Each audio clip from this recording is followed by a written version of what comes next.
পরোটা তাও কিনা ফুলবে একেবারে বালিশের মতো। আজকে সেই বালিশ পরোটার রেসিপি আপনাদের সাথে শেয়ার করব। প্রথম থেকে শেষ পর্যন্ত ভিডিওটা কিন্তু স্কিপ না করে পুরোটা কিন্তু একটু দেখুন, তাহলে কিন্তু এই পরোটাটা কিভাবে বানাচ্ছি বা কিভাবে এত সুন্দর পরোটা হলো সেটা কিন্তু আপনারা বুঝতে পারবেন। আর এই পরোটাটা কিন্তু বানানো একদমই সহজ, শুধু মুখেই খাওয়া যায়। আর সাথে যদি পনির বা আলুর দম হয় তাহলে তো কোনো কথাই নেই।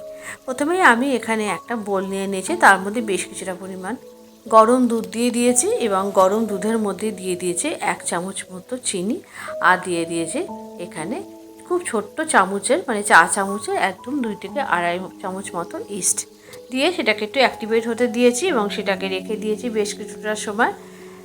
তারপরে আমি এখানে একটা থালা নিয়ে নিয়েছি, থালার মধ্যে নিয়ে নিয়েছি 2 কাপ ময়দা, নিয়ে তার মধ্যে ময়াম দিয়েছি, অল্প একটু নুন দিয়েছি, একটু সাদা তেল দিয়েছি, আর তারপরে এই ইস্টটা দিয়ে দিয়েছি।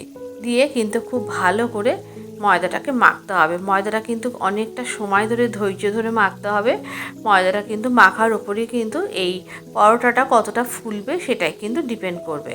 দেখুন এই ইস্টে মেশানো যে দুধটা দিয়ে আমি কিন্তু এটা মাখছি, এবং তারপরে যে এক্সট্রা মাখতে যে জলটা লাগছে সেই জলটা কিন্তু আমি কোনো রকম নর্মাল জল ব্যবহার করিনি, আমি এখানে কিন্তু ঈষদ উষ্ণ জল ব্যবহার করছি। দেখুন ময়দাটাকে কিন্তু এইভাবে টেনে টেনে মাখতে হবে। এর উপরে অল্প একটুখানি রিফাইন্ড অয়েল দিয়ে দিয়েছি এবং এইভাবে কিন্তু খুব ভালো করে করে কিন্তু বেশ প্রেস করে করে এবং জোরে জোরে চেপে চেপে মাখতে হবে। খুব ভালো হয় যদি কিচেন স্ল্যাবের ওপর ফেলে আপনারা খুব করে মাখেন, তাহলে এইভাবে কিন্তু মেখে নেওয়ার পর এটাকে আমি একটা প্রেশার কুকারের মধ্যে কিন্তু এয়ার টাইট করে রেখে দিয়েছি প্রায় 3 থেকে 4 ঘন্টা। যতক্ষণ রাখবেন ততই ভালো, তার কারণ তাহলে কিন্তু পরোটাটা আরও বেশি নরম হবে।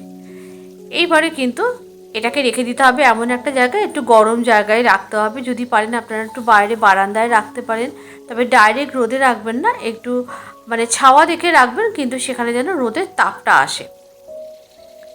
এরপরে কিন্তু প্রায় 3-4 ঘন্টা বাদে আপনাদের দেখাচ্ছি। দেখুন ময়দাটা কিন্তু ভীষণভাবে সফট হয়ে গেছে।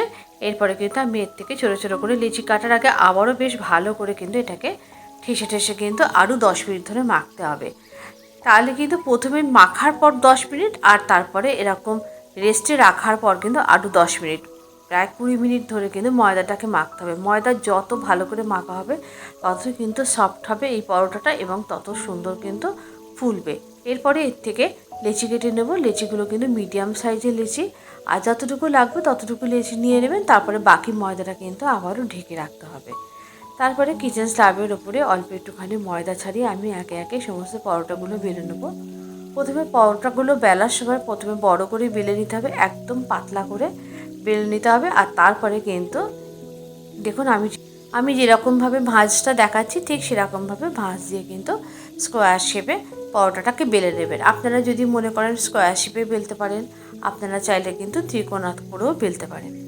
আর এইভাবে কিন্তু পরোটাটা বানিয়ে কিন্তু খেলে শুধু মুখেও খাওয়া যায় এবং যে কোনো নিরামিষ তরকারি বলুন, মাংস বলুন, পনির বলুন, আলুর দম, যে কোনো কিছুর সাথে কিন্তু এই পরোটা কিন্তু অসাধারণ লাগে। দেখুন ওপরে কিন্তু আমি প্রথমে একটু তেল ছড়িয়ে দিয়েছি, তার উপরে একটুখানি ময়দা ডাস্ট করে দিলাম।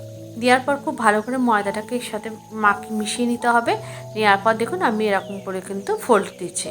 প্রথমে দুপাশ থেকে ফোল্ড দিচ্ছি, তারপরে আবারও একটু তেল দিয়ে দিয়েছি, দিয়ে ওপরের থেকে আবার একটু ময়দা দিয়ে দিয়েছি ছড়িয়ে, দিয়ে সেটাকে ভালো করে মিশিয়ে দিচ্ছি। দেওয়ার পর কিন্তু দুপাশ থেকে এরকমভাবে এই আটাটাকে মানে রুটিটাকে কিন্তু এরকমভাবে ফোল্ড করে নিতে হবে।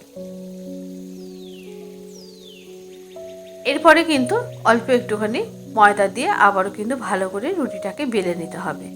খুব বেশি প্রেস করে করে বেলার দরকার নেই, একটু আলতো হাতে কিন্তু এটাকে বেলতে হবে।